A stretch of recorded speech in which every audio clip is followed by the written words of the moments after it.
Hi friends, welcome to Sandhya குட்டி channel. நான் உங்கள் வரலட்சுமி.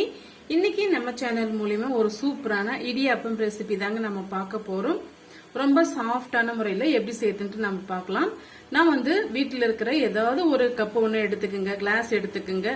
நான் இது மாதிரி ஒரு கப் ஒன்று எடுத்துக்கிட்டேன். ஒரு கப் அளவுக்கு நான் அரிசி மாவு நான் சேர்த்துக்கிட்டேங்க. வீட்டில் அரைச்ச அரிசி மாவு தான், பச்சை அரிசி மாவு. இப்ப இதை சேர்த்துட்டு மிதமான தீயில வச்சு இதை நல்லா வறுத்து விட்டுக்கலாம். நம்ம கை வச்சு பார்க்கும்போது ஒரு சூடு இருக்கணுங்க, அந்த அளவுக்கு நம்ம வறுத்து எடுத்துக்கலாம். நான் மீடியமான ஃப்ளேம்ல தான் வச்சு வறுத்து விட்டுட்டு இருக்கேன். பாருங்க, இப்போ ஒரு 3 மினிட்ஸ் ஆயிடுச்சு. நீங்க தொட்டு பாத்தீங்கன்னா கையில ஒரு சூடா இருக்கணுங்க, அந்த அளவுக்கு நம்ம வறுத்து விட்டுக்கலாம். இப்ப இந்த இடியாப்பத்துக்கு தேவையான அளவுக்கு நம்ம உப்பு சேர்த்துக்கலாங்க. பாருங்க, நான் 1/2 டீஸ்பூன் அளவுக்கு உப்பு சேர்த்துக்கிட்டேன். சேர்த்துட்டு ஒன்னா இந்த மாவோட கலந்து வர்ற மாதிரி ஒரு முறை மிக்ஸ் பண்ணி விட்டுக்குங்க.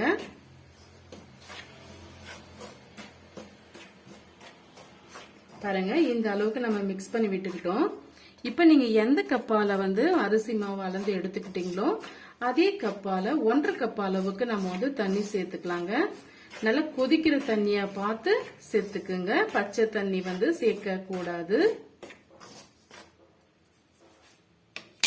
இப்ப நான் சிம்ல வச்சுட்டேன். இப்ப பாருங்க, நான் கொதிக்கிற தண்ணிய இதோட நான் சேர்த்துக்கிறேன்.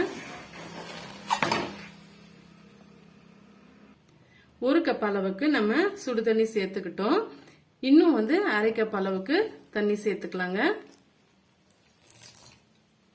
சேர்த்துட்டு இது கூட மாவு ஒட்டி வராம இருக்கிறதுக்காக கொஞ்சமா நீங்க நெய்யோ ஆயிலோ அப்ளை பண்ணிக்கோங்க.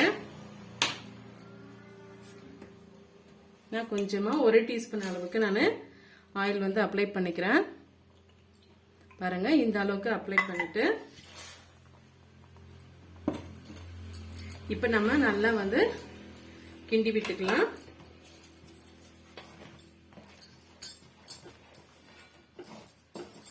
இது போல நீங்க செய்தீங்கன்னா கையில நல்லா ஒட்டி வராம மாவு நல்லா சாஃப்ட் ஆயிட்டு வரும். நீங்க எடுத்த உடனே அதிகமான தண்ணி சேர்த்துற வேண்டாம்.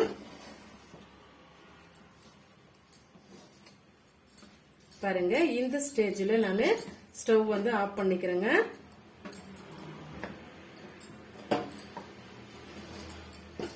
பாருங்க, இந்த அளவுக்கு இருக்கணும் மாவு. இதை நம்ம திரட்ட நல்லா சாஃப்ட் ஆயிட்டு வரும். இப்ப இது ஒரு மூடி போட்டு ஒரு 5 நிமிஷத்துக்கு நல்லா நம்ம வேக வச்சுக்கலாங்க. மூடி போட்டு வேக வைக்கும் போது அந்த உள்ள மாவு நல்லா வெந்து வரும். மூடி போட்டு விட்டுக்கிட்டு ஒரு 5 மினிட்ஸ் கழிச்சு நம்ம பார்க்கலாம். பாருங்க, ஒரு 5 மினிட்ஸ் ஆயிடுச்சு. கை பொறுக்கிற சூடு வந்த உடனே நான் இது போல பிசைஞ்சு விட்டுக்கிட்டேன். நல்லா சப்பாத்தி மாவு கன்சிஸ்டன்சிக்கு இது போல நீங்க பிசைஞ்சு விட்டுக்குங்க. கையில ஒட்டாம வரணும் மாவு. அந்த மாதிரி இருக்கும் போதுதான் நம்ம கரெக்டான பதத்துக்கு நம்ம தண்ணி சேர்த்திருக்கோம் அப்படின்றது அர்த்தம். பாருங்க, இப்போ நம்ம கொஞ்சமா மாவு எடுத்துக்கலாம். இது போல நீங்க சிலிண்டர் ஷேப்புக்கு செய்து விட்டுட்டு இடியாப்பம் பிடிக்கிற அந்த அச்சில நம்ம சேர்த்துக்கலாங்க. இத பாருங்க, இட்லி தட்டு ஒண்ணு வச்சுக்கிட்டேன். இதுல கொஞ்சமா ஆயில் அப்ளை பண்ணிருக்கேன். இப்ப நம்ம பிழிஞ்சு விட்டுக்கலாம்.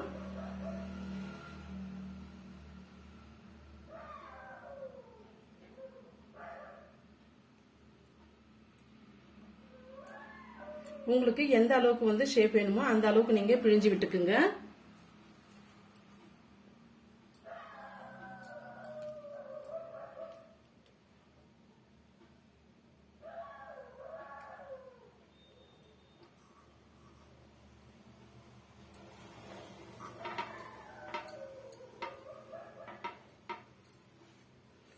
இதே போல எல்லா மாவும் பிழிஞ்சு விட்டுட்டு நம்ம பிறகு பார்க்கலாம். பாருங்க, நம்ம பிழியும் போது பாத்தீங்கன்னா கட் ஆகாம அப்படியே விழணுங்க. அதுதான் கரெக்டான பக்குவத்துல நம்ம மாவு பிசைஞ்சு விட்டு இருக்கோம் அப்படின்றது அர்த்தம்.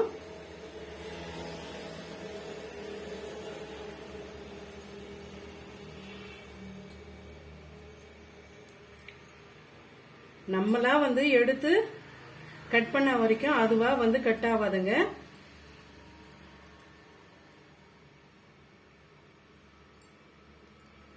பாருங்க எவ்வளவு சூப்பரா வந்து கட் ஆகாம அப்படியே விழுந்து வருதுன்ட்டு.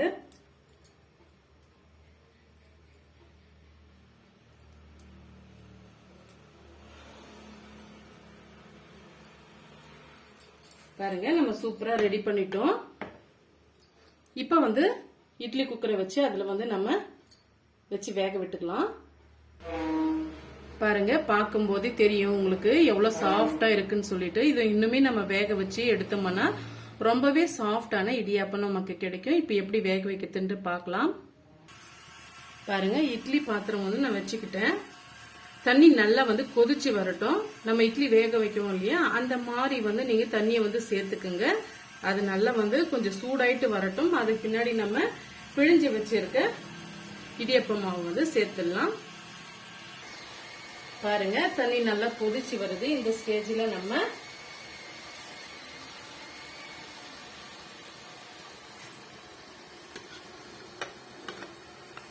இடியாப்ப மாவு வந்து இதோட நம்ம சேர்த்து விட்டுடலாம். இப்ப பாருங்க ஒவ்வொரு அடுக்கா வந்து நான் சேர்த்து விட்டுறேன். கேப் இருக்கிறதுனால நான் வந்து 3 இதுலயுமே நான் வந்து இடியாப்ப மாவு வந்து பிழிஞ்சு வச்சுக்கிட்டேன். இப்போ மூடி போட்டு நம்ம ஒரு 10 நிமிஷத்துக்கு நல்லா வந்து வேக வச்சுக்கலாம். ஆல்ரெடி வேக வச்ச மாவு தான் சட்டுன்னு வெந்து வந்துடும். வெந்து வந்த பிறகு நம்ம பார்க்கலாங்க. இப்ப அதோட மூடி போட்டு நம்ம மூடி வேக வச்சுக்கலாங்க. பாருங்க 10 நிமிஷம் ஆயிடுச்சு. இப்ப நம்ம ஓபன் பண்ணி பார்க்கலாம். பாருங்க இடியாப்பம் சூப்பராவே வெந்து வந்துடுச்சுங்க. இப்ப நம்ம எடுத்துக்கலாம். இந்த மாதிரி வந்து ஆவில வேக வச்சு சாப்பிட்ற சாப்பாடு வந்து ரொம்பவே வந்து ஹெல்த்தியான சாப்பாடும் கூட. இது நீங்க அடிக்கடி சேர்த்து சாப்பிடுங்க. ரொம்பவே டேஸ்டியாவும் இருக்கும், உடம்புக்கும் ரொம்ப ஆரோக்கியத்தை தரும். இப்ப நம்ம சர்வ் பண்ணிக்கலாம்.